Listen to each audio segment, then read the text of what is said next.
Hello viewers, welcome to the Fly with Trent channel. I'm Dharmateja and you are watching the Fibonacci retracement series videos. So in the first of this series, I'm going to talk about what the Fibonacci retracement basically is, where it has originated from, and how to draw that. And in the next episode, I'm going to show you how to trade based on the Fibonacci retracement drawings. So to start with, Fibonacci retracement have originated from the Fibonacci sequence, and the Fibonacci sequence is something that looks like this. So, so the sequence starts with the number one, and then second term in the sequence is also number one. So, and the third term is derived by adding these two first and second terms. So that is 1 plus 1 equal to 2. And the fourth term in the sequence is derived by adding second and third term to give us the fourth term, that is number 3. And then so on and so forth.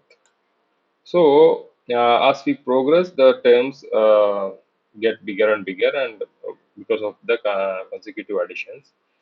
So the historical background is that originally Fibonacci sequence was conceptualized in India during the ancient period. So after that, due to the merchant relations and all, a mathematician Leonardo in Italy came to know of this sequence through the merchant people who used to travel by the ships.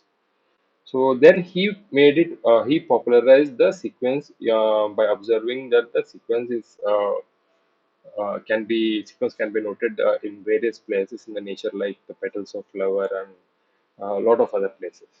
So through his name, we got to know the sequence got named as Fibonacci sequence.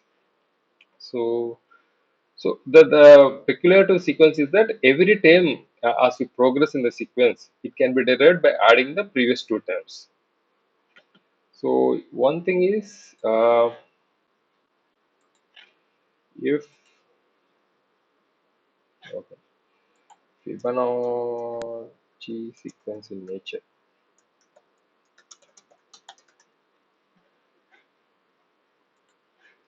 So as you can see, if you just search by the term Fibonacci sequence in nature, you will get a lot of interesting hits. So Fibonacci sequence can be seen in the way tree branches form. So, for example, like this, the branch will start as one, then it will get divided as two, it will get further divided as three, and then as five, so on. And similarly, a lot of flowers have their petals arranged in a Fibonacci sequence number. And even in human body also, Fibonacci sequence in human body, the bones of the finger, the parts of the human face, the ratio, basically the proportions, everything they are arranged in one or other Fibonacci sequence digits. So now that we know the Fibonacci sequence, another peculiar thing about this Fibonacci sequence is that if we divide, I mean, as the sequence gets built up, I'm not saying about the first three terms. If we divide a term in the sequence by the previous term, or for example, let us say we take this term 13. Let us divide 13 by 21. Then we get a ratio, right? That is the first Fibonacci ratio. And let us see what that ratio is. Okay. So to keep it simple, let us say 13 divided by 21. Okay. 13 divided by 21. That is 0.619. Okay, let us take one more term, this and this. 233 divided by 271.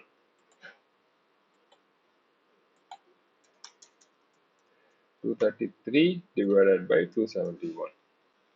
So, oh sorry, That's my mistake. 233 divided by 377. Okay, that is 0.618. Okay, we'll pick one more term. Um, 89 divided by 144.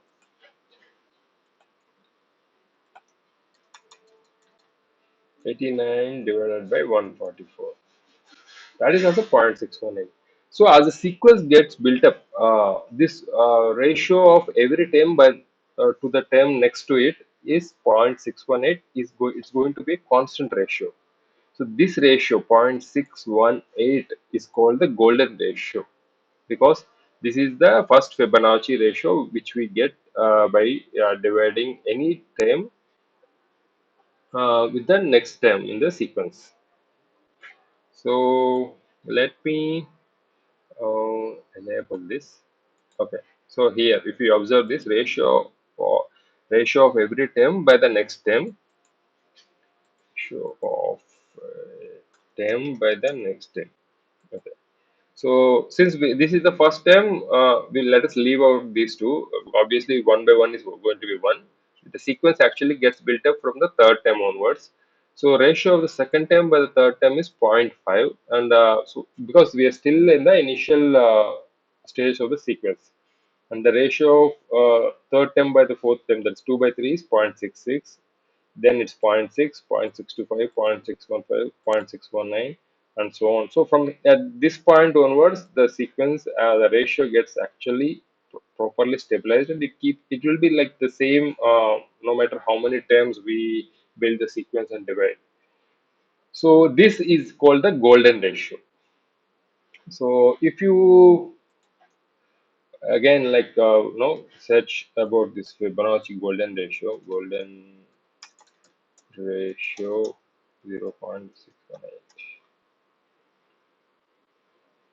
So again, you get a lot of hits like now, for example, it is observed in these fractals.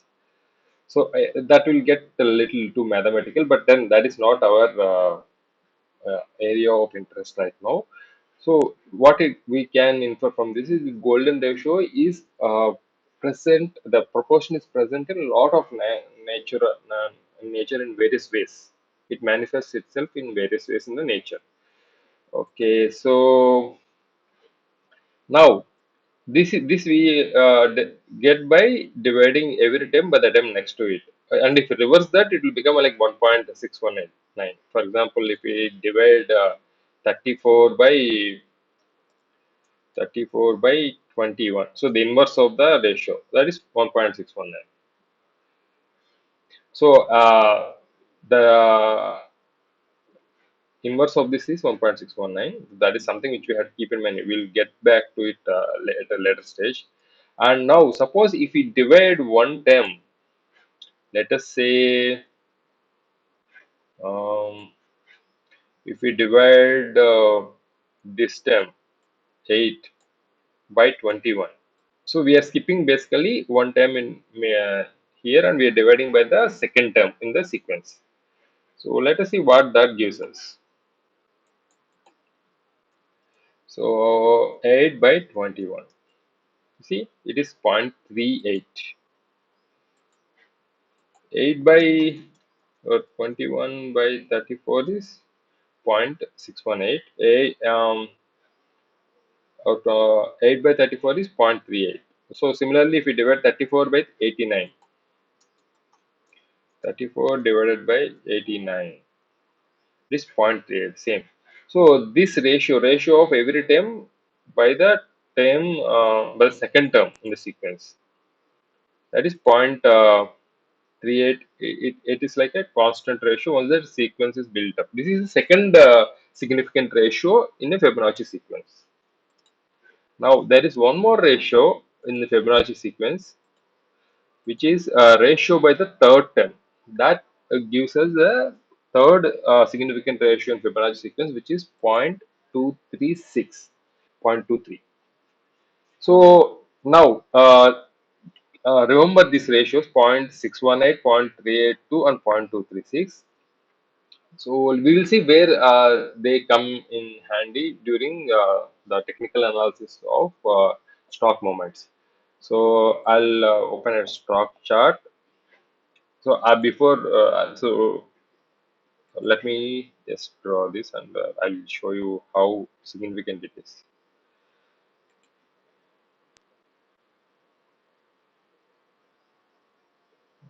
Okay, right.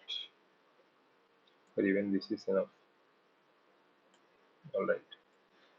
So friends, do note here. So these are the lows from where the stock made a short rally. So I have built a retracement, and now after this peak in the short rally, price started falling. So we call this um, downward movement after an upward rally as retracement. It can be the opposite way also. Suppose the price has fallen for some time, and then if it's going back, we call it again retracement from the lows. So this is retracement from the highs. So as you see, this is the first significant level of support, 0.236, which is the third Fibonacci ratio. And then after this, it is the second Fibonacci ratio, 0.382, and this is the next significant ratio, 0.618. So this zero point 0.5 is actually not a significant ratio, but it does come into play sometimes because zero point 0.5 is present here. We get it when we divide the second term by the third term. So, so we use the Fibonacci ratios to find the support and resistance levels during a retracement. So that is the significance of Fibonacci sequence when while using the Fibonacci retracement. Now, how to draw the Fibonacci retracement itself? So I'll show you again. So during the stock movement, often the stock either like here, it can trend sideways, or it can fall down, or it can go up. So typically, the movement is one among these three. So let us say the stock after a brief rally. So from here to here, the stock has rallied. Now the stock is falling down. We can call this as a retracement from the highs. If we want to know where the stock might find support after this retracement or like that during this retracement, we can draw a Fibonacci retracement starting from the lows of the stock at this point and dragging the Fibonacci retracement diagram all the way till the highest point in the moment. Because this is the high, we are talking about the highest point because we are retracing a movement from the highs. Suppose if we are retracing the movement from the lows, in the case of this one, then we start from the highest point and drag the diagram till the lowest point and click here. So now we will have a retracement from the lows. See, in this case, the retracement almost went up to 0.786 level, and then again it fell back. So in this case, you can observe that the retracement from the top found some support at this point, which is around 1880 level. That is a 0.3236 third Fibonacci retracement ratio. But this is a first level of support, and the next level of support happens to be at 0.38 level, which actually worked out fine, more or less. See, the thing is that even while drawing the Fibonacci retracement also, we may not exactly align it with the lows or highs, but it more or less I mean, the nearest approximation is fine because the moment of the stock is also not going to exactly stop at the level or like that. It will be slightly on and off. And one thing I did not mention earlier is where does this level come from? The 0.786 retracement level. So that many if you look at a lot of videos in the YouTube or anywhere else, they don't mention about this 0.786 ratio, but it is present in the Fibonacci sequence. So that comes like how, so it is actually a square root of the I'll tell you, wait, if you have square root,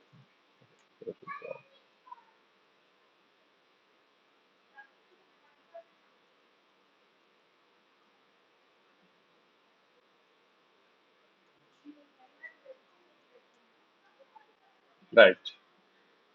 So this is the 786 is the square root of the golden ratio. So that is the final level in the Fibonacci sequence. So where are we here, right?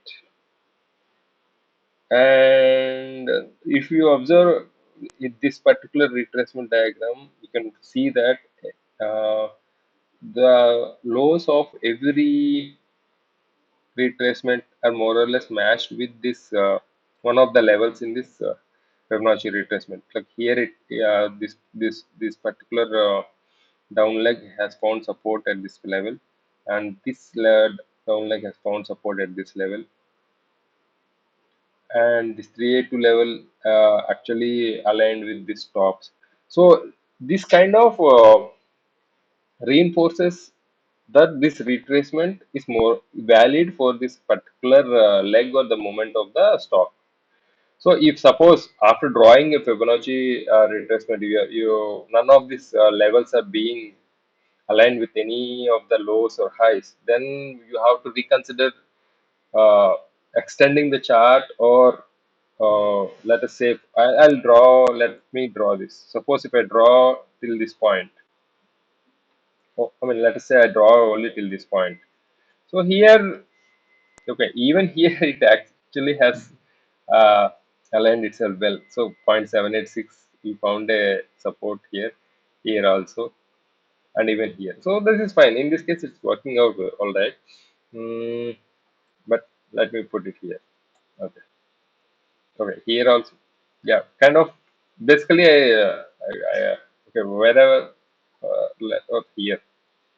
Okay. In this case, mm,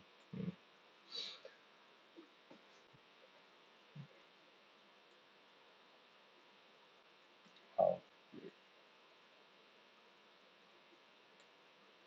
Yeah. So here, if I just draw from this point to here, you can see that the key support price action areas are not aligning with any of the Fibonacci levels. That means that the plotting of the diagram itself is not at the right anchor points.